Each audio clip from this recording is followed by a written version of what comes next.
Bonsoir à toutes et à tous et bienvenue dans Au cœur de l'actu, l'émission d'actualité du soir sur le média diffusé du lundi au jeudi à 19 h en direct sur le canal 165 de la Freebox sur Molotov et sur le mediatv.fr. Et pour ce nouveau numéro, nous avons choisi de faire un focus sur un média, si on peut le qualifier ainsi, devenu le porte-voix de l'extrême droite identitaire, raciste et xénophobe. Le magazine Frontières, au pluriel, anciennement appelé Livre Noir, est décidé tout bonnement à ficher des collaborateurs et collaboratrices parlementaires engagés, selon lui, dans la lutte à l'extrême gauche de l'échiquier et dont le magazine a divulgué des informations personnelles et confidentielles, identités, photos et même adresses de permanence parlementaire. Une cabale politique et idéologique que ce média zémouriste a décidé de consigner dans un dossier ciblant la France insoumise et intitulé LFI, le parti de l'étranger. Pour protester contre cette pratique dangereuse pour leur intégrité physique, les collaborateurs et collaboratrices parlementaires, essentiellement de gauche, ont organisé mercredi un rassemblement dans les jardins de l'Assemblée nationale, manifestation que couvraient des personnes présentées comme journalistes de Frontières et qui ont été exfiltrées du rassemblement. Entre menaces, harcèlement, fake news et fichage, quelle est donc cette nouvelle agence d'extrême droite qui se sert des codes du journalisme dans le but de faire avancer l'agenda identitaire? C'est le sujet de cette émission, cette nouvelle émission, Au cœur de l'actu. C'est parti.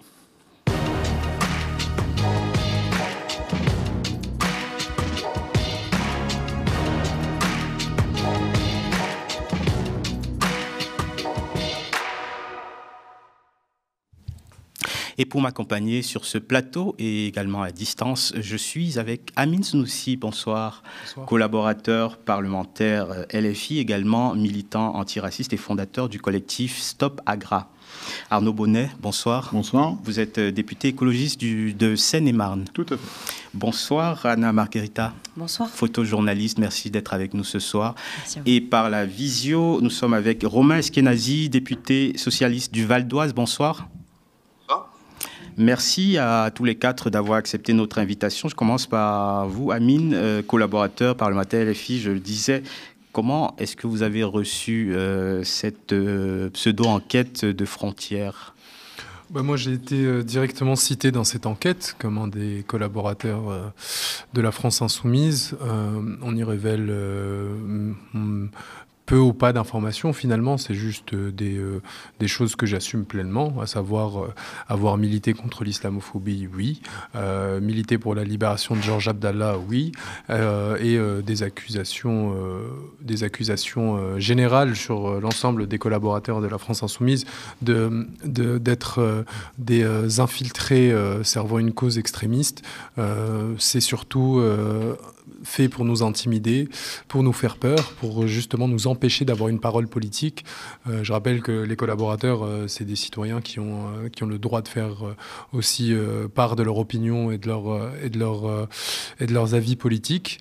Donc j'ai vu le harcèlement et la violence sur les réseaux sociaux qui ont été immédiats après la publication du magazine. Sur mes réseaux sociaux depuis 2 jours, c'est très violent, mais ça ne m'empêchera pas de continuer à dire ce que je pense de ce magazine, à savoir que c'est un magazine qui sert les idées de l'extrême droite, qui ne fait pas de journalisme et qui met en danger des collaborateurs et collaboratrices parlementaires, comme il a mis en danger les avocats qui défendaient les personnes étrangères, comme il a mis en danger le député Louis Boyard en le suivant jusqu'à chez lui pendant la campagne municipale, rendant identifiable son adresse et permettant à Cyril Hanouna de montrer cette vidéo devant une large audience. Et ensuite, son adresse a été identifiée par des groupes Telegram d'extrême droite. Frontières vous accuse de censure, accuse en tout cas les députés et collaborateurs qui étaient présents de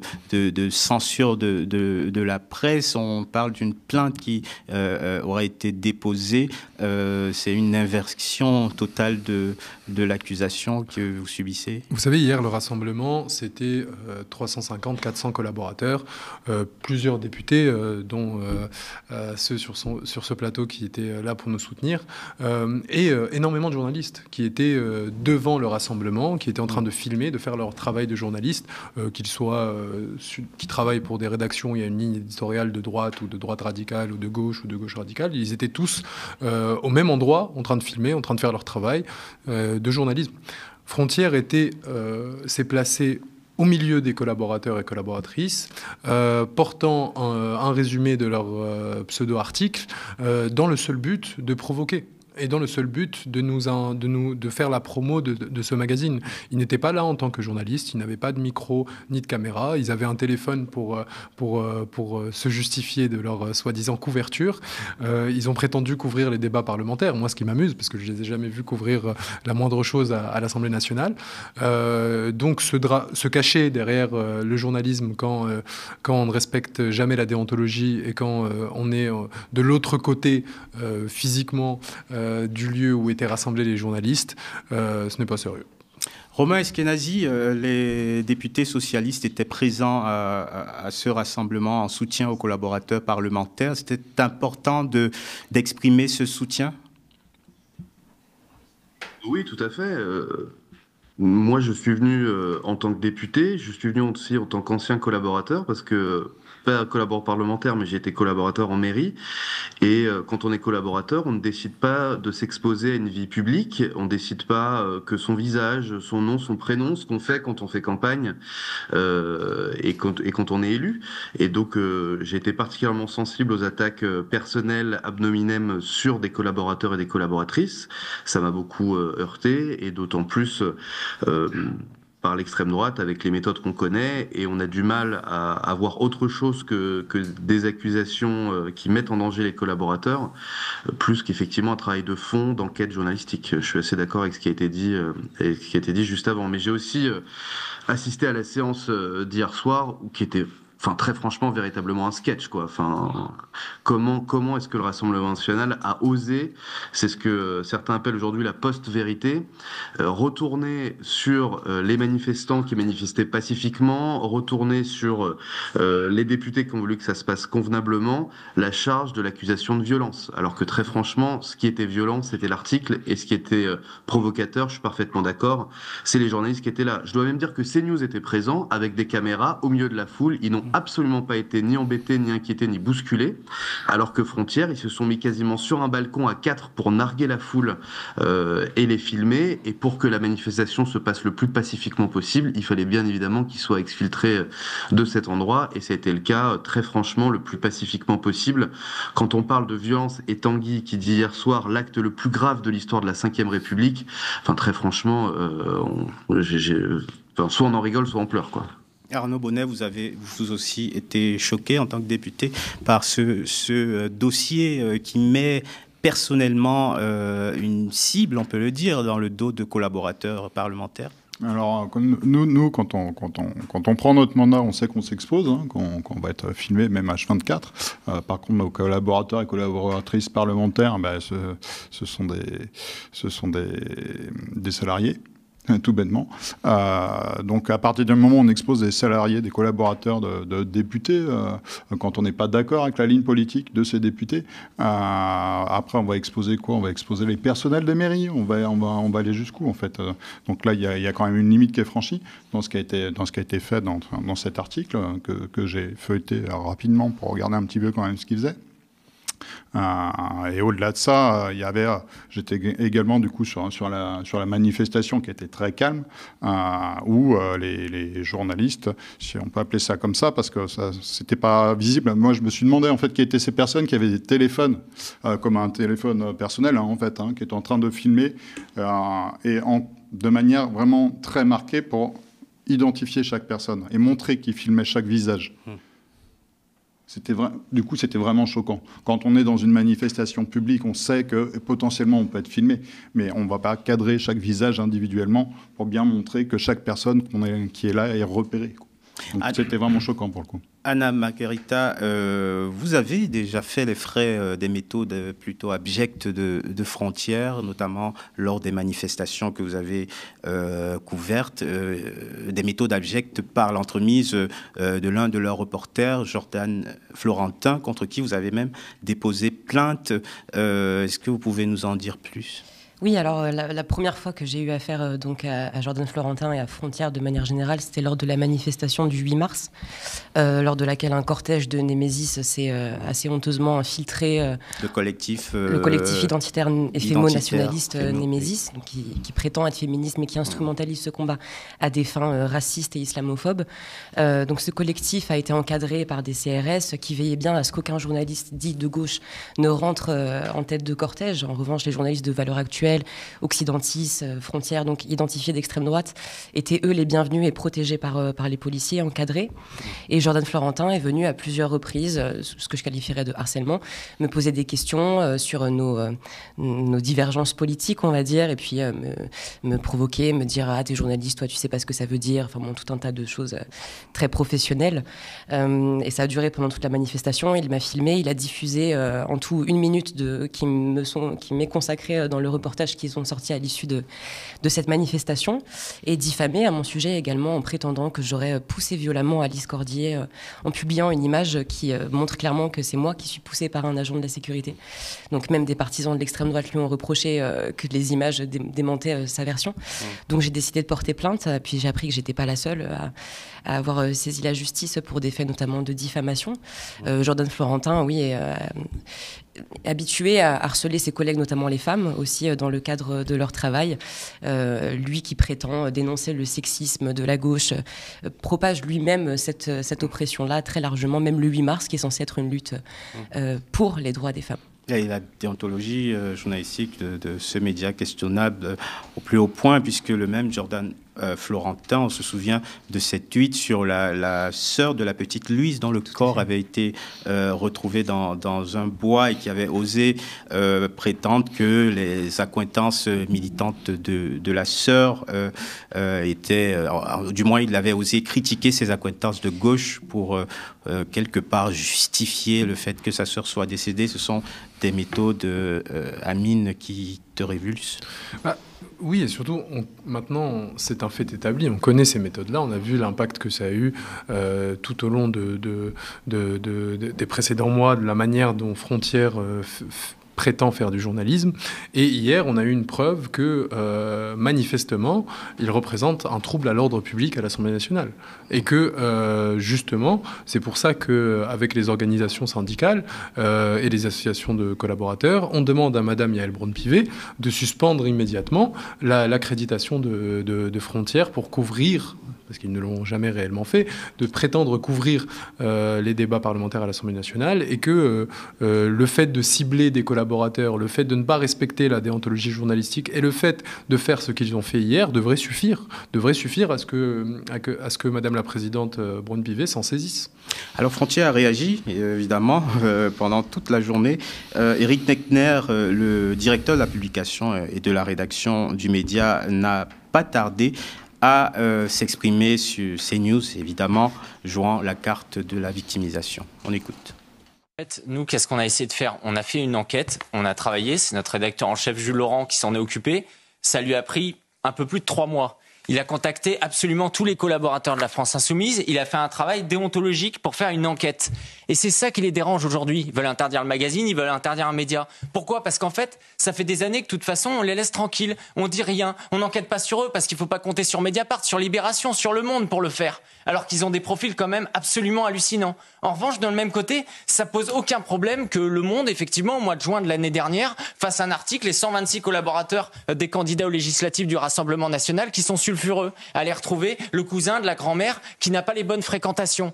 Et c'est ça, en fait, c'est aujourd'hui, clairement, c'est une logique de censure. Critiquer la France Insoumise, enquêter sur eux, c'est interdit. Et c'est ça qu'ils veulent faire. Romain Eskenazi, que vous inspirent ces explications? Il compare quand même les liens de collaborateurs d'extrême droite qui ont pu être identifiés comme racistes ou liés à des groupuscules radicaux, voire néo-nazis, à des militants de gauche. Qu'est-ce que cela vous inspire? Moi, je voudrais dire deux choses. Déjà, il y a la loi. C'est-à-dire que le racisme, c'est pas une opinion, c'est un délit. Et le fait d'être dans un groupe radical et violent, c'est un crime. Et le fait de militer à gauche pour plus de justice sociale et écologique, a priori, c'est pas un crime. Donc moi, je ferais déjà la distinction entre des collaborateurs qui ne respectent pas la loi parce qu'ils se rendent coupables de délits à travers des propos racistes ou en étant associés à des organisations criminelles et des opinions de collaborateurs qu'on va mettre sur la place publique. Je voudrais profiter du temps de parole que vous me donnez, je vous en remercie, pour apporter mon soutien plein et entier à mes deux collègues qui sont depuis hier victimes d'une charge monstrueuse en les accusant d'agression. Je vous dis, on a dit pire. Alors on a dit que Aïda, ma collègue Aïda, qui est par ailleurs ma collègue du Val d'Oise, avait tenté d'arracher le téléphone, que l'autre avait été bousculé, qu'elle avait pris des coups de coude, etc. Encore une fois, j'étais présent, j'ai vu les images. Ces 4 journalistes étaient là par pure provocation et filmaient un certain nombre de collaborateurs parlementaires sans droit à l'image, et elles ont simplement pris leur place comme d'autres se seraient avancés pour voir de plus près un concert. Donc il n'y a absolument pas eu de coups de coude, de violence, de bousculade. C'était une manifestation qui était pacifique, qui était bon enfant, et vraiment ils sont venus là pour créer le chaos. L'extrême droite, c'est à la fois la violence. On l'a vu avec notre collègue Sébastien Pétavy, qui a lu des déclarations de gens qui se réclament de Marine Le Pen, et qui dans la même phrase le menace de mort. Et d'un autre côté, c'est la victimisation. Et très franchement, les 10 rappels au règlement d'hier soir des députés Rassemblement National qui se disaient victimes de violence, que c'était terrible, etc., et qui protégeaient la liberté de la presse, enfin, c'est très franchement le monde à l'envers, et je pense qu'il faut le dénoncer avec beaucoup de force. Anna Margarita, le danger avec ce genre de médias et surtout, on le disait, qui sont suivis et même directement liés à des groupes néo-nazis violents, ce qui est d'autant plus problématique dans un cas comme ça de divulgation d'informations personnelles. Et sans évoquer évidemment les questions aussi de leur rapport à l'information souvent manipulée. Bien sûr, on sait que on alimente toujours leur rapport à la violence, elle se fait en ligne aussi. Il y a vraiment ce cyberharcèlement aussi qu'ils exercent depuis extrêmement longtemps. Ça me tient à cœur d'en parler parce qu'en tant que femme, il y a aussi des attaques sexistes, des menaces de viol, des menaces de mort qui m'arrivent régulièrement de mon côté depuis que Jordan Florentin m'a affiché de la sorte sur ses réseaux, qui sont suivis par plus de 42 000 personnes quand même. Donc il y a des personnes qui sont prêtes à aller attaquer les militantes, notamment je pense aussi à Marie Coquille-Chambel, qui est une féministe antifasciste qui est quotidiennement ciblée par les attaques de l'extrême droite. Il y a aussi Estelle du compte antiraciste Semblant de Rien, qui est visée par des attaques quotidiennes. Son compte Instagram est suspendu à cause de ces attaques qui sont organisées aussi et qui visent vraiment à faire taire les voix de leurs opposants antiracistes et féministes aussi. Et cette violence-là, elle est peut-être moins visible parce qu'elle se fait moins dans la rue. On sait que l'extrême droite aussi, c'est là que s'exprime sa violence, mais c'est aussi sur Internet, et ça peut vraiment détruire psychologiquement des militants et militantes qui s'engagent sur le terrain, quoi. Arnaud Bonnet, politiquement aussi, la couverture des séances à l'Assemblée nationale, elle doit se faire dans le calme, évidemment, mais donner une accréditation à des médias qui promeuvent d'une certaine façon la violence est problématique. Mais c'est problématique. Puis on voit, pour moi, on retrouve ce qu'on a vu à la présidentielle avec la candidature Zemmour, hein, qui était, c'est la théorie du flanc radical, hein, avoir un flanc radical pour paraître respectable. Donc il a servi finalement à coaliser une attention qui ont permis après, pour moi, à Marine Le Pen de récupérer des voix. Ben là, pour moi, Frontières, c'est un peu la même chose. Hein. Si Frontières devient quelque chose de pire que CNews, par exemple, au hasard, et ben on a un flanc radical qui apparaît. Et CNews, dans ce cadre-là, va être plus respectable. Voilà, donc pour moi, on est vraiment là-dedans. On est dans une période de bascule avec l'inversion de la charge, l'inversion des valeurs. Et on est carrément là-dedans. Et donc, si on accepte ça, voilà, il faut qu'on combatte pied à pied pour tout ce qui va dans ce moment de bascule politique qu'on est en train de connaître. Hein, il faut qu'on continue de combattre pied à pied pour empêcher ça et puis pour parvenir à un retour en arrière sur toutes ces horreurs qui sont en train d'apparaître. Quand je vois mon collègue Sébastien Pétavy qui a été directement menacé, hein, avec des références à l'extermination des personnes en situation de handicap pendant la Seconde Guerre mondiale.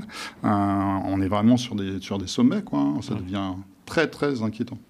Et vous parliez de CNews, évidemment, quand Frontières est critiqué, ils peuvent compter sur le soutien de leurs partenaires, les relais médiatiques partenaires d'extrême droite, pour voler à leur secours. On regarde. L'extrême gauche intolérante, l'extrême gauche menaçante et pour tout dire inquiétante. La méthode n'est pas nouvelle, l'intimidation est la règle. En revanche, cette extrême gauche agit avec un sentiment d'impunité qui révèle l'indulgence des médias. Imaginez qu'en une semaine, des militants de l'UNI interviennent dans un amphi, qu'ils agressent dans la rue un directeur ou un professeur. Imaginez encore que Laurent Jacobelli, Julien Audoul ou Sébastien Chenu, députés du Rassemblement national, coincent contre un mur une jeune femme, journaliste à Libération. Imaginez la réaction des sociétés de journalistes, des hommes politiques de tous bords, des intellectuels, des artistes, etc. Étrange époque, qui fantasme sur une menace qui n'existe pas, une extrême droite imaginaire, que ses adversaires regrettent, au point de raviver son souvenir matin, midi et soir. Étrange époque qui refuse de voir la réalité. Le fascisme, essentiellement, est à l'extrême gauche, pour ne pas dire nulle part ailleurs. Voilà l'indignation de Pascal Praud, Amine Snoussi, l'inversion des valeurs dont on parlait s'illustre parfaitement dans cet extrait de chronique. Absolument, et comme l'a dit monsieur le député Bonnet, il y a véritablement une volonté pour CNews de se créer une légitimité dans ce contexte-là, en présentant Frontières comme plus radical que la ligne éditoriale de CNews. Mais c'est assez intéressant. C'est qui est quand même déjà un exploit. Oui, c'est un exploit impressionnant. Mais ce qui est intéressant, c'est de revenir sur ce sujet de Frontières. Qui sont les personnes que Frontières a ciblées? Parce qu'ils ont dit qu'ils ont enquêté sur des centaines de collaborateurs LFI. La grande majorité de la douzaine de personnes qui sont ciblées dans ce dossier sur les collaborateurs, c'est des personnes racisées.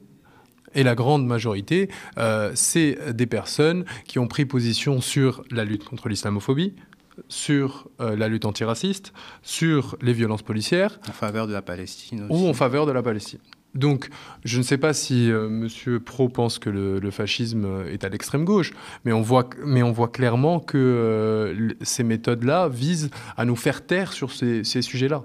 Qu'en tant que collaborateurs, ça serait très mal vu pour nous d'avoir une opinion sur ces questions-là.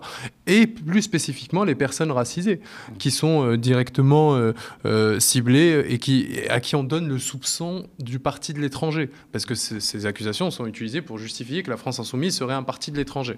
Donc il y a une lecture raciste dans ce dossier de Frontières sur les collaborateurs, qui ne doit pas être, à mon sens, sous-estimé, et qui démontre à quel point ils ont beau se draper derrière la question de la liberté de la presse, en réalité, ils veulent leur liberté à être intolérants et à diffuser de la haine, ce qui n'est pas permis dans la déontologie journalistique. On attend probablement qu'ils feront une enquête sur le parti de l'étranger, dans le sens de l'étranger russe à propos du RN. Les relais médiatiques, en tout cas Romain Eskenazi, sont suivis par des relais politiques avec tout l'état-major du RN qui a tweeté pour s'offusquer de la censure de la presse d'extrême droite. Jordan Bardella qui accuse la gauche sur X d'avoir, je le cite, la nostalgie du totalitarisme et la culture racaille. Réaction? On est totalement dans la post-vérité. Encore une fois, ils sont pas contentés de réagir sur X. Ils ont perturbé le temple de notre démocratie. Ils ont perturbé les débats à l'Assemblée nationale sur un texte très important hier soir. Moi, personnellement, j'ai passé la soirée de 21h30 à minuit en séance de nuit, comme j'y retourne ce soir dans l'hémicycle, pour un projet de loi très important, dit de simplification, qui supprime à peu près tout ce qui protège la santé et l'environnement en France en ce moment. Et on n'a pas pu... En fait, j'ai voté un amendement pendant 2h30 de débat parce qu'ils ont obstrué la séance pendant 1 heure et demie, avec vraiment des phrases de science science-fiction, quoi, en disant que c'était des actes absolument violents, que les députés, notamment socialistes, avaient agressé des journalistes, que c'est une obstruction à la liberté de la presse, que notre démocratie était en danger. Enfin, très franchement, c'est grossier, et ça tranche avec la réalité de ce qu'est l'extrême droite encore en France aujourd'hui, c'est-à-dire le parti du rejet, le parti de la discrimination, le parti de la haine, et d'où sont issus de très nombreux actes de violence. Donc, très franchement, ce qui s'est passé hier avec ces journalistes qui ont fait de la provocation, c'est un épiphénomène. Ils ont déposé plainte. Je suis ni procureur, ni juge, ni avocat, mais je pense que ça n'ira pas très loin. Et ils sont, comme toujours, dans une posture de victimisation et surtout d'inversion de la réalité. Moi, quand j'entends le Rassemblement national, donc chaque point du programme remet en cause la liberté ou l'égalité ou la fraternité, qui se présentent comme défenseurs des valeurs de la République. Quand je les entends manifester dimanche dernier en expliquant qu'il faut sauver la démocratie, alors que dans les 190 pays dans le monde, quand une responsable politique est condamnée parce qu'elle a détourné 4 millions d'euros d'argent public, c'est le signe qu'une démocratie fonctionne. Et là, manifestement, comme elle a condamné, c'est que la démocratie ne fonctionnerait pas.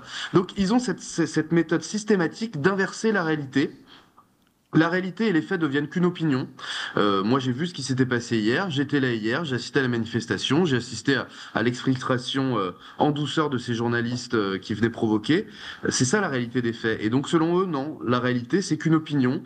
Et ils expriment une opinion tout à fait inverse avec beaucoup de vigueur, mais ça en reste très clairement des mensonges. Et en tout cas, hier soir, une perturbation des débats démocratiques de l'Assemblée nationale au nom d'un épisode tout à fait anecdotique. Anna Margarita, ce qu'on redoute aussi, c'est que après être légitimé à la fois par des relais médiatiques et politiques, les partisans d'extrême droite sont extrêmement virulents sur Internet, sur les réseaux sociaux notamment. Oui, absolument. Et puis ça ne va qu'en s'empirant de ce côté-là. Ils s'encouragent parce qu'ils sont de plus en plus nombreux. Ils savent qu'ils sont nombreux, qu'ils peuvent agir en groupe et que leurs actions ciblées collectives sont efficaces puisqu'ils arrivent à faire sauter des comptes Instagram. Ils arrivent à instaurer la peur en fait chez beaucoup d'activistes et de militants, militantes. Et je trouve ça assez incroyable d'avoir entendu Jordan Florentin parler d'à quel point les journalistes avaient été bien accueillis lors du rassemblement dimanche. Moi, je n'ai pas pu approcher le rassemblement à moins de 50 mètres parce que la sécurité m'avait identifié et m'avait clairement fait comprendre qu'il valait mieux pour moi que je ne rentre pas dans le dispositif. On a vu un journaliste de Quotidien aussi qui a été exfiltré et sorti de la manifestation. Donc je me demande quels journalistes sont bien accueillis finalement. Et Pascal Praud n'a pas fait de chronique pour vous défendre? Absolument pas, non, ça n'a malheureusement pas intéressé de ce côté-là, mais ça arrive régulièrement que comme la manifestation du 8 mars où les journalistes dits de gauche n'ont pas pu entrer dans le dispositif. Donc finalement, c'est encore une vérité construite de toutes pièces. Et puis, ils ne veulent pas d'images, évidemment, qui viennent contredire un narratif qui est construit de toutes pièces. En fait, ils construisent vraiment l'histoire. Ils leur donnent la forme et l'image qu'ils veulent. Et puis, rien ne doit pouvoir contester cette vérité-là construite de toutes pièces, quoi. Arnaud Bonnet, les réactions du camp présidentiel sont assez déroutantes ou pas. Yael Braun-Pivet a simplement appelé à cesser les provocations dans l'enceinte de l'institution de l'Assemblée nationale. Et le groupe Horizon, pour sa part, évoque une manifestation houleuse durant laquelle des journalistes ont été pris à partie. Ça vous surprend que les députés du camp présidentiel ne condamnent pas fermement ce média? Je suis régulièrement surpris par leur positionnement, parce que quand on discute avec eux comme ça, on peut plutôt s'entendre sur beaucoup de sujets, en fait. Et puis, dans des cas comme celui-ci, on va avoir des déclarations officielles, par contre, qui sont à rebours d'un humanisme qu'on devrait attendre. Alors, je suis impliqué sur le sujet de l'enfance, hein, donc typiquement, moi, quand M. Bayrou ment devant l'Assemblée nationale, parce que maintenant, c'est avéré, il a menti devant l'Assemblée nationale. Il n'y a pas de réaction des défenseurs des enfants du camp macroniste, finalement, du camp central. Hein. On va l'appeler central, parce qu'actuellement, il est central. Et je suis systématiquement... ça me surprend, ça me déroute, et c'est très inquiétant. C'est très inquiétant parce que quand même, il faut avoir un minimum de colonne vertébrale politique. Il y a des choses qui sont inacceptables. Le racisme en fait partie. L'islamophobie, toutes les intolérances, finalement, sont inacceptables. Et quand on a un journal comme ça qui promeut ces intolérances et qui, en plus, provoque les débordements à l'Assemblée nationale, oui, il faut une réaction ferme et il faut une réaction qui n'attend pas. Enfin, il n'y a pas de réflexion à avoir, en fait, pour moi. Amine, sur les réactions du camp présidentiel? Nous, on s'attendait à autre chose, effectivement, avec l'intersyndicale qui inclut la CGT, la CFDT, Solidaire, l'UNSA, l'association des collaborateurs insoumis et le collectif Hagra qui lutte contre le racisme politique. On a demandé deux choses. On a demandé le retrait de l'accréditation de Frontières parce qu'ils nous ont mis en danger en tant que salariés et parce que 6 mois là, j'ai fait le choix d'apparaître médiatiquement. Certains de mes collègues qui sont cités dans ce dossier n'ont jamais fait le choix d'apparaître médiatiquement et d'être exposés pour leur opinion politique. Et la deuxième chose, c'est l'extension de la protection fonctionnelle aux collaborateurs, à savoir que nous, en tant que collaborateurs et collaboratrices, on n'est pas autant protégés que les députés par ce travail, et que si on veut engager des frais de justice et s'engager dans une lutte judiciaire avec des médias qui nous ciblent et qui nous attaquent, on n'a pas de protection financière. Donc c'est deux demandes assez simples finalement qu'on a établies lors du rassemblement d'hier et qu'on a rappelé aujourd'hui, parce qu'aujourd'hui il y a une conférence des présidents où l'ensemble des présidents de gauche ont abordé, les présidents de groupes de gauche ont abordé cette question et ont relayé nos demandes, mais jusqu'à maintenant, aucune décision n'a été rendue publique sur ces sujets-là. On a aussi demandé à la présidence de l'Assemblée de nous recevoir, les syndicats, les associations de collaborateurs, pour qu'on expose notre point de vue et qu'on explique l'importance de prendre ces deux mesures pour les salariés de l'Assemblée. Mais on n'a pas eu de réponse. Romain Eskenazi, il faut questionner justement la responsabilité du gouvernement dans cette montée de l'extrême droite médiatico-politique. Écoutez, il y a une chose qui est claire. Emmanuel Macron, en 2017, s'est présenté comme le rempart de l'extrême droite. Il y avait 4 députés. Aujourd'hui, il y a un mur dans l'hémicycle. Ils sont 120 plus 20 ciotistes. Donc, en tout cas, il y a eu un certain nombre d'échecs du bilan d'Emmanuel Macron, mais en tout cas, celui de lutter contre l'extrême droite, là, c'est sûr que c'est un échec très important. Si vous comptez les ciotistes, parce que très franchement, Ciotti RN, c'est la coalition la plus solide. Je parle sous votre contrôle, chers collègues écologistes. Tout à fait. Entre le socle commun, le Nouveau Front Populaire et l'alliance Ciotti RN, on a du mal à les distinguer. Ils pensent la même chose, ils applaudissent la même chose, ils se lèvent en même temps, ils disent la même chose. Donc ils sont 140, ça veut dire précisément, j'ai fait le calcul, 24,9% des députés. Et la même chose des collaborateurs. Donc quand vous vous baladez dans les couloirs de l'Assemblée nationale et que vous dites bonjour à quelqu'un, vous avez une chance sur 4, collaborateurs ou députés, pour que ce soit quelqu'un d'extrême droite. Donc très clairement, ils sont très présents aujourd'hui à l'Assemblée nationale. Dans les médias, ils ont une force de frappe. Télé avec CNews, journal avec le JDD, radio avec Europe 1, donc c'est un système médiatique qui est extrêmement rodé, et je constate que des gens se mettent à relayer leurs idées parce qu'elles sont distillées très massivement dans la société. Donc oui, aujourd'hui, il y a un vrai danger, et le Front républicain, on sent bien que d'élection en élection, il s'effrite, il s'émiette. On est censé être majoritaire à l'Assemblée nationale. Il est censé avoir une seule majorité à l'Assemblée nationale, c'est celui du Front républicain. On le voit notamment dans les votes qu'on a en ce moment, chers collègues, qu'il y a plutôt 2 tiers, 1 tiers sur beaucoup de votes et beaucoup de décisions. Alors, l'opportunité de faire cette émission a suscité un petit peu de débat au sein de notre rédaction, car il s'agit évidemment d'un coup de projecteur qu'on met sur Frontières, mais cela évidemment ne nous a pas arrêté, parce qu'il est important, on le pense, de dénoncer ces idées d'extrême droite qui se propagent. C'est important médiatiquement de outer, comme on dit aujourd'hui, Anna Margarita, cette stratégie médiatique. Oui, je pense que c'est très important dans la mesure où la fenêtre d'Overton s'élargit de jour en jour. Je pense qu'ils comptent aussi sur une certaine banalisation de leurs idées.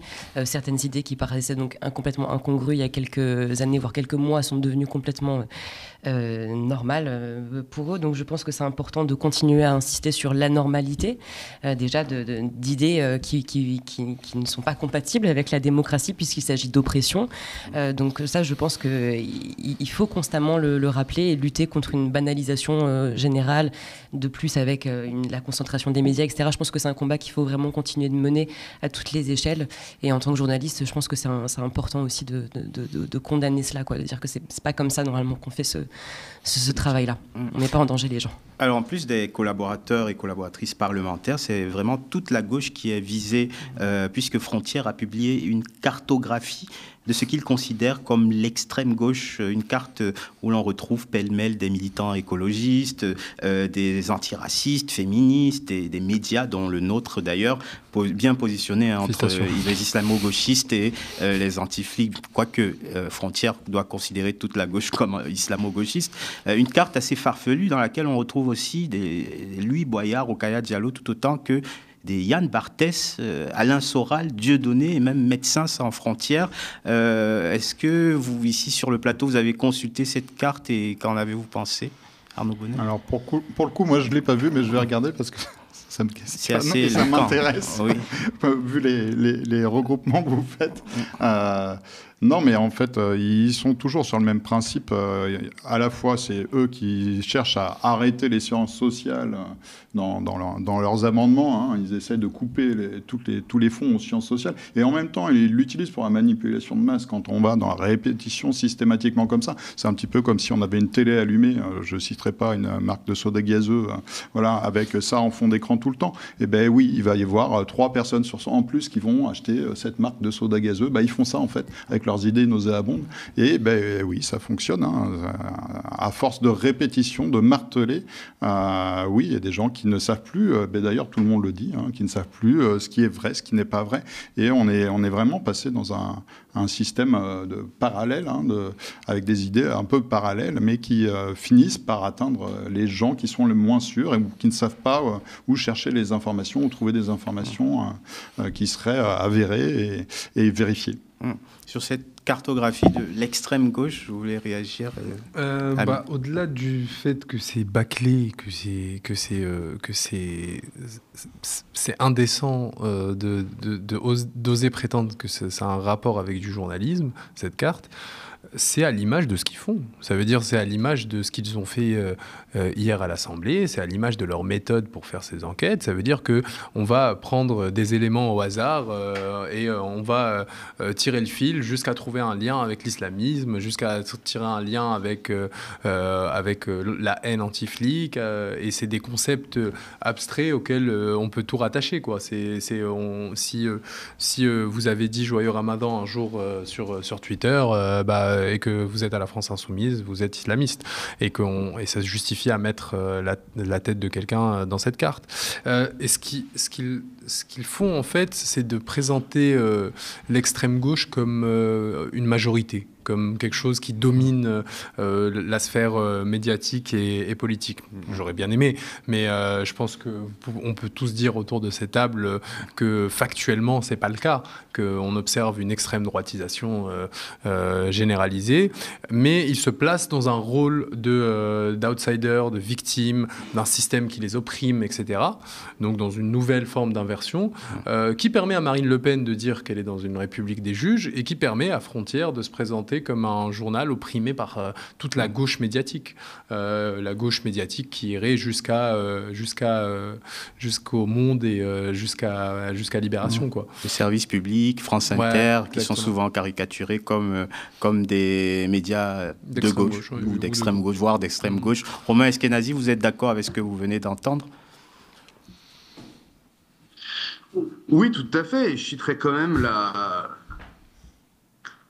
la dérive, je dirais, du parti Les Républicains. Vous savez, je suis un élu de gauche dans une ville de droite, dans un territoire de droite. Donc, j'ai l'habitude de fréquenter la droite républicaine depuis que j'ai commencé à m'engager localement. Ça fait 20 ans que je suis conseiller municipal. On a eu un petit épisode de... Je suis désolé. On a eu un petit épisode de... Oui, je retourne à l'Assemblée après, mais là, je fais mon devoir et j'assume mes autres responsabilités pendant 2 heures. Je fais de faire en sorte que ça m'arrive de temps en temps. C'est la dérive totale de LR, qui est aujourd'hui au gouvernement. Enfin, quand on entend les 2 candidats dans une surenchère, l'un voulant envoyer les OQTF qui sont totalement criminalisés. Moi, je reçois des OQTF dans ma permanence. C'est des aides-soignantes dont le papier n'a pas été renouvelé et qui sont OQTF. OQTF, c'est pas être un crime, c'est un statut administratif.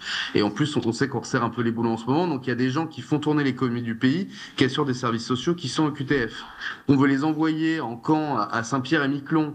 Et quand j'entends Bruno Retailleau flirter avec un centre de thèse du Rassemblement national, oui, ça m'inquiète parce que je pense qu'on a besoin d'une droite républicaine à qui on partage pas les idées économiques, sociales, fiscales, mais qui reste quand même dans le champ républicain et qui sont les héritiers du général de Gaulle, pour qui, sans partager ces idées économiques et sociales, je peux avoir une forme de considération républicaine.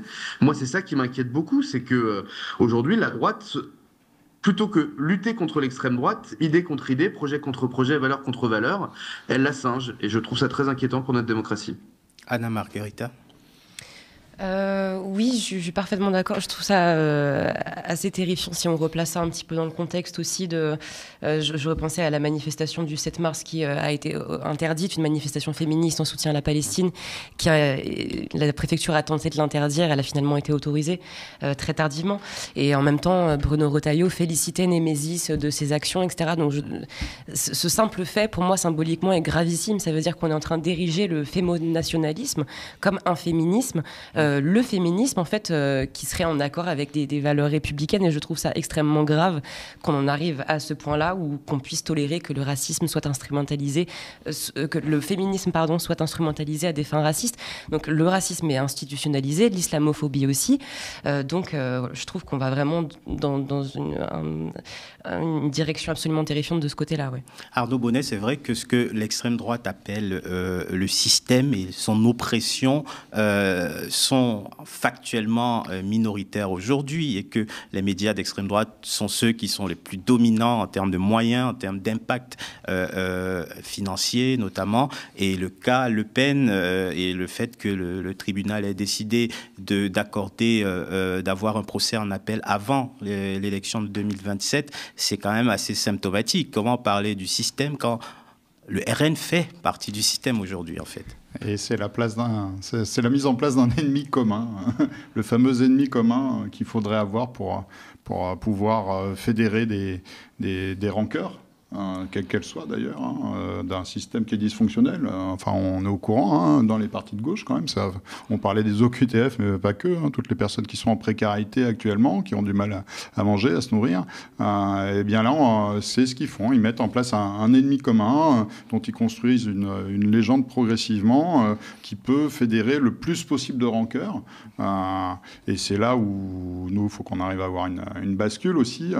Pas forcément, parce que j'aime pas trop moi avoir des ennemis, même si j'en ai dans l'hémicycle actuellement, mais qu'on fédère vers quelque chose, une convergence de l'ensemble des luttes, une convergence de nos désirs politiques aussi à gauche et écologistes, et même un peu plus largement peut-être, parce qu'on va certainement en avoir besoin, pour pouvoir prétendre à un avenir qui serait beaucoup plus désirable que celui qu'on est en train de nous promettre, parce que celui-là, moi, il ne me va pas du tout personnellement, c'est absolument pas ce que je veux, et c'est absolument pas vers là où on doit aller pour moi. Donc, au-delà d'un ennemi commun, peut-être qu'il faudrait qu'on arrive aussi, nous, à construire davantage notre légende, ce vers quoi nous voulons aller ensemble, le plus collectivement possible, en retissant des liens, en retissant les liens qui sont détruits progressivement. Et oui, avec le procès de Marine Le Pen, elle a été prise la main dans le pot de confiture très largement, elle est condamnée, c'est une justiciable comme les autres, et oui, elle est députée actuellement, mais c'est une citoyenne. Donc qu'elle soit condamnée, c'est totalement normal, et qu'il fasse tout pour que ça ne soit pas fait, ça on comprend par contre. Amine ? Oui, c'est un phénomène inquiétant de se présenter comme anti-système, alors que là, globalement, ceux qui ont le plus d'influence sur la majorité gouvernementale, mais sur le gouvernement plutôt, c'est l'extrême droite. Si Madame Braun-Pivet ne prend pas de sanctions contre Frontières pour l'instant, c'est aussi à cause de la pression du RN sur le sujet. C'est aussi parce que le Rassemblement national, comme l'a dit le député Eskenazi, a bloqué les discussions parlementaires hier, et ils n'ont dit qu'ils n'allaient reprendre que une fois qu'il y aurait des sanctions contre les députés socialistes et insoumis qui sont intervenus pour exfiltrer les pseudo-journalistes de Frontières. Et en fait, c'est symptomatique de la situation actuelle. C'est le macronisme qui est au service de l'extrême droite, car il sait qu'il a perdu les dernières élections, car il sait qu'il n'a pas de majorité, et il doit s'adapter aux désirs de Marine Le Pen. Donc, le discours de Bruno Retailleau peut être aussi radical qu'il le souhaite. Il peut continuer de draguer toutes les thèses de l'extrême droite sans souci. En fait, le RN n'a plus aucune crédibilité quand il se présente comme anti-système. Ils sont les faiseurs de roi du macronisme.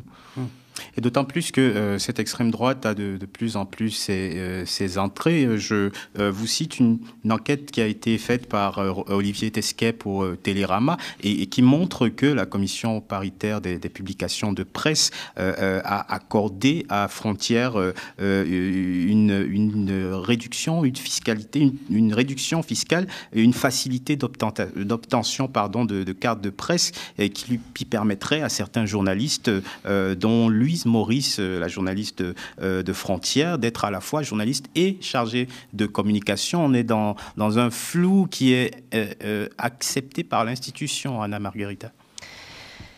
Oui, effectivement. De toute façon, les Frontières revendiquent un journalisme qui les arrange. C'est pas le journalisme. Je ne sais pas quel est ce journalisme-là, en tout cas, puisque leur unique politique est de diffamer constamment. Si je regarde les tweets de Frontières, je peux constater au moins 3 tweets diffamants par jour, du mensonge, du relais de mensonge. On est sur des journalistes qui tweetent en toute décontraction. Il y a trop de musulmans dans ce pays. Enfin, je veux dire, on en est là, quoi. Et ça passe absolument tranquillement. Alors que des militantes antiracistes ou féministes sur Instagram se voient supprimer leur compte tous les 2 jours parce qu'elles dénoncent justement ces violences-là. Donc on est sur un déséquilibre absolu et puis on peine à faire condamner justement ces propos qui ne sont pas acceptables. Et sachant qu'Éric Tegner, le directeur de la publication, est accusé de harcèlement moral, agression sexuelle et de violence par une ancienne journaliste de ce magazine. Oui, parce que ces journalistes en alternance dormaient par terre dans la rédaction, selon des témoignages, et qu'ils ne payaient pas ces freelances marocains qui étaient à l'étranger. Comme quoi, il y a bien un pattern de maltraitance chez Frontières, selon les témoignages qui ont été vus, mais je ne pense pas que la commission en charge de la régulation des médias ait la même clémence envers les médias de gauche. Enfin, corrigez-moi si je me trompe, mais je ne crois pas qu'il y ait un traitement favorable pour encourager les médias indépendants et les médias qui se réclament plutôt d'une ligne éditoriale de gauche à continuer d'exister financièrement de manière confortable. Romain Eskenazi, est-ce que la brèche qu'exploitent parfois ces voix d'extrême droite, ce n'est pas aussi la désunion toujours aussi marquée à gauche, politiquement et sur d'autres sujets? J'ai pas compris la question, excusez-moi. Je disais, est-ce que ces médias et politiques d'extrême droite n'exploitent pas aussi la désunion à gauche? Non, écoutez, non, je pense pas. Je pense que vraiment, il y a les médias aujourd'hui, c'est un réel pouvoir. Vous savez qu'on appelle ça le 4e pouvoir. Sauf que je pense qu'il y a un vrai problème de concentration des médias quand on voit qu'une écrasante majorité des médias sont possédés par, je crois que c'est 7 ou 8 groupes qui possèdent la plupart des télévisions, des radios, des journaux, des magazines. Et ça fonctionne. C'est pas un hasard si dans les années 40, dans les années 20, l'État utilisait les médias comme des outils de propagande, parce qu'à force de passer des messages en continu, à force de véhiculer la même idée, à force de montrer la même image des banlieues, vous savez, quand vous regardez la carte du Rassemblement national, finalement, plus il y a d'étrangers sur un territoire, moins ça vote Rassemblement national. Moins il y a d'étrangers sur un territoire, plus ça vote Rassemblement national. C'est bien qu'il y a une projection de ce qu'est l'autre, de ce qu'est l'étranger, du danger de la culture française, etc., qui est véhiculée par les médias. Ça avait commencé par les médias de masse, les médias très grand public, mais encore plus aujourd'hui avec des médias spécialisés. Donc je pense que plus que l'union de la gauche comme une fin en soi, pour lutter contre l'extrême droite, je pense que c'est plus une reprise de contrôle de ce quatrième pouvoir qui n'est pas maîtrisé, qui n'est pas contrôlé, en musclant évidemment le service public, en donnant la parole à des médias comme vous et en leur donnant de la visibilité, des médias indépendants qui travaillent, mais aussi en ayant une forme de contrôle sur cette concentration des médias.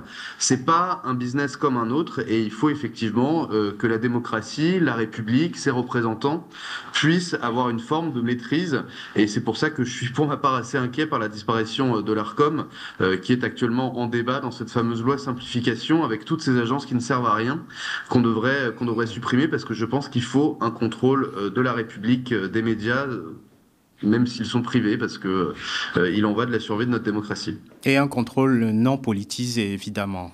Il faudrait le préciser, parce que la désignation parfois des membres d'institutions comme l'Arcom pose problème. Bien sûr, il ne s'agit pas que le pouvoir politique prenne la main. Il s'agit de pouvoir assurer une objectivité de l'information qui est donnée, parce qu'encore une fois, même s'il y a différents points de vue possibles sur une affaire, sur un fait, les faits sont les faits, et ce qui est particulièrement inquiétant aujourd'hui, c'est que les faits deviennent une opinion qui sont régulièrement remises en question,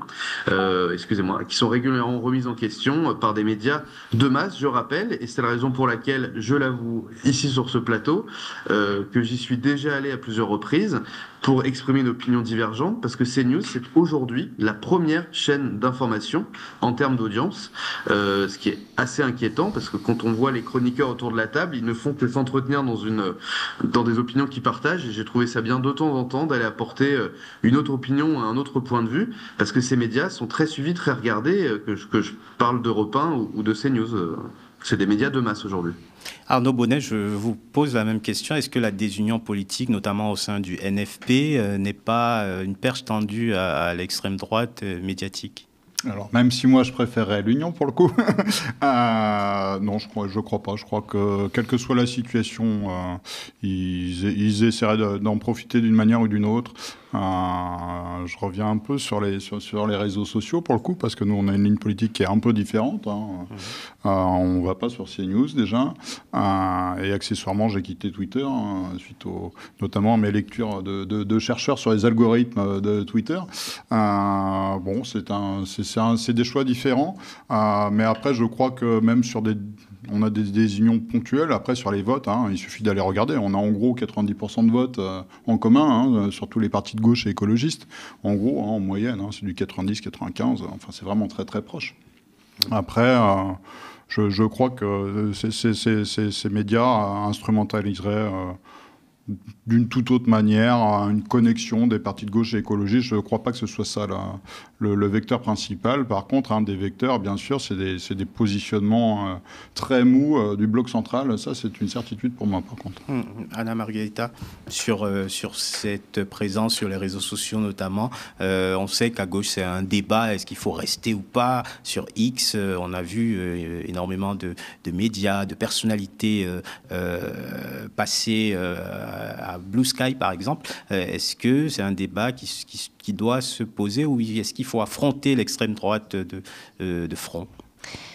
C'est un débat qui divise un petit peu entre les journalistes et les militants. Il n'y a pas de position claire par rapport à ça. Il y a beaucoup de personnes, effectivement, qui se sont dirigées vers Blue Sky, mais il y a aussi des personnes dont le travail aussi consiste aussi à une présence sur les réseaux sociaux. Et les réseaux sociaux, malgré tout, c'est un moyen d'accès à des informations, à de la sensibilisation pour des personnes jeunes qui cherchent des représentations ou des ressources qui sont beaucoup plus accessibles aussi. Donc je pense que c'est important de continuer à rendre disponibles là ces ressources aussi, pour aussi se construire un argumentaire contre la rhétorique d'extrême droite, par exemple, pour les personnes LGBTQIA+, d'avoir des représentations. Tout ça, je pense que c'est très important. Moi, je ne suis pas sur X, je ne suis pas sur Blue Sky, je suis uniquement sur Instagram. Et pour l'instant, j'ai choisi d'y rester pour continuer de militer, entre guillemets, si on peut militer sur les réseaux. En tout cas, pour essayer de contrer un petit peu tout ce qui relève de la construction des images apportées par l'extrême droite. Amine ? Moi, sur le débat, plutôt sur les médias, j'observe depuis hier le cadrage médiatique qui est choisi pour traiter le rassemblement des collaboratrices et collaborateurs. C'est le cadrage de l'extrême droite. C'est d'autant plus important de pouvoir en parler ce soir sur le média, parce que ce qu'on a entendu depuis hier, c'est effectivement qu'on attaquait la liberté de la presse, qu'on on a ciblé ces journalistes, etc. Et qu'on peut rappeler que nous, ce qui nous inquiète, c'est la protection de salariés de droit privé qui ont été ciblés publiquement et de manière honteuse par un média qui se prétend issu du journalisme et qui a révélé des informations privées sur ses collaborateurs et collaboratrices. Mais le cadrage médiatique a suffi pour que ça soit toute la journée sur les relais de l'extrême droite, nous les bordélisateurs, alors que nous on était en train de demander justement à la présidence de l'Assemblée d'assurer la sécurité de ses employés, de agir contre ceux qui troublent l'ordre public dans l'Assemblée, à savoir Frontières. Romain Eskenazi, les prochaines échéances électorales s'annoncent très agitées, on va dire, avec ce spectre, ce tableau médiatico-politique. Est-ce que vous êtes inquiet pour la suite ?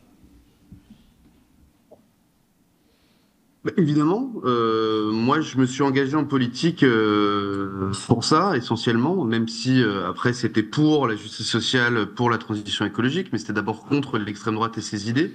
Moi je suis un enfant du 21 avril 2002, j'étais pas majeur, j'avais pas pu voter pour empêcher Le Pen d'accéder au second tour, et je me suis dit que dès que j'aurai l'âge de m'engager, je m'engagerai contre l'extrême droite. Donc oui, évidemment je suis inquiet, et je pense qu'il faut que la gauche porte un projet de société qui permette de rassembler largement. Je rappelle simplement pour répondre à votre question, et je respecte parfaitement les militantes et les militantes qui souhaitent l'union, mais selon moi, l'union, c'est un moyen, c'est pas une fin. C'est-à-dire, c'est un moyen d'accéder au pouvoir, c'est pas une fin en soi. Donc, il faudra regarder les choses, mais jamais, quand la gauche a accédé au pouvoir, depuis 1980, il y avait un candidat unique au premier tour de l'élection présidentielle. Il peut y avoir aussi un ou deux forces dynamiques qui permettent ensuite, après au deuxième tour, d'avoir un rassemblement large pour être majoritaire et que les Français n'aient pas que, encore une fois, à voter contre, mais cette fois-ci qui votent pour, et qui votent pour un projet qui soit enthousiasmant. Donc que la gauche se parle, ça me paraît évident.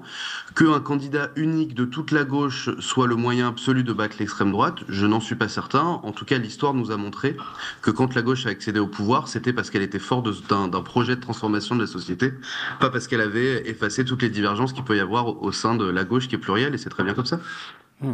Arnaud Bonnet, sur la suite. Sur la suite, je suis aussi inquiet, forcément, comme tout le monde.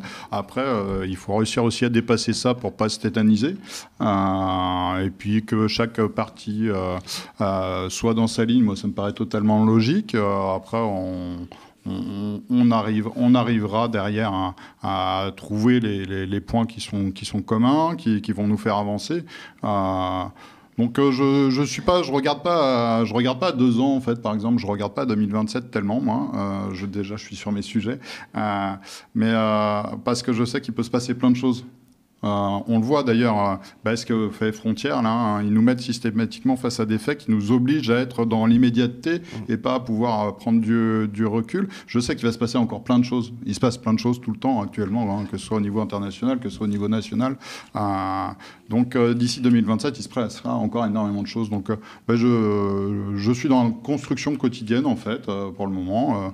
Je parle avec le plus de gens possible, même si je me mets des limites.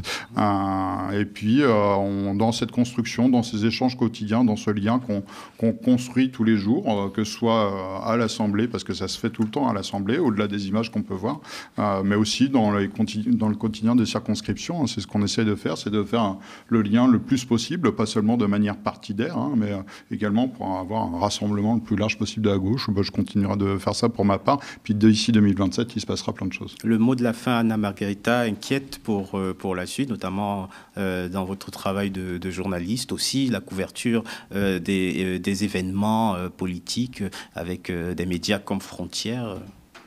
Déjà, voilà, de devoir cohabiter avec ce genre de médias, c'est pas forcément évident. Puis on voit à côté toujours plus de restrictions pour la liberté de la presse en général. Pour nos autres journalistes qui n'ont pas le privilège d'avoir un encadrement policier personnalisé à chaque manifestation. Donc ça reste un problème. Il y a encore de nombreuses manifestations de la gauche où on doit lutter pour faire valoir nos droits en tant que journalistes. Les violences policières contre les journalistes continuent d'être perpétrées. Donc ça, c'est inquiétant aussi. C'est aussi quelque chose qui va avec la montée de l'extrême droite, évidemment, la difficulté à exercer sur le terrain, mais on remarque qu'il y a quand même beaucoup d'intersectionnalité de plus en plus dans les milieux militants, notamment le féminisme est de plus en plus aussi intersectionnel, antiraciste, pour les questions LGBT+, etc. Donc je pense que ça construit un corps collectif plus solide face au backlash en fait qu'on se prend quotidiennement. Donc ça donne de l'espoir. Merci beaucoup Anna Margarita, Arnaud Bonnet, Amine Sanoussi et Romain Eskenazi d'avoir tous les quatre été avec nous pour cette émission. Merci à vous, chez vous, de nous avoir regardé, d'avoir regardé au cœur de l'actu sur la Freebox, sur Molotov et sur notre chaîne YouTube, le Média 24/7, également sur le mediatv.fr. N'hésitez pas à nous laisser des commentaires si vous nous avez regardé sur YouTube ou bien à nous envoyer par mail ce que vous en avez pensé, si vous nous avez regardé à la télévision, si vous en avez les moyens, évidemment, soutenez-nous, soutenez notre travail, un journalisme indépendant en allant sur le mediatv.fr/soutien. Restez connectés aux médias. Bonne suite des programmes.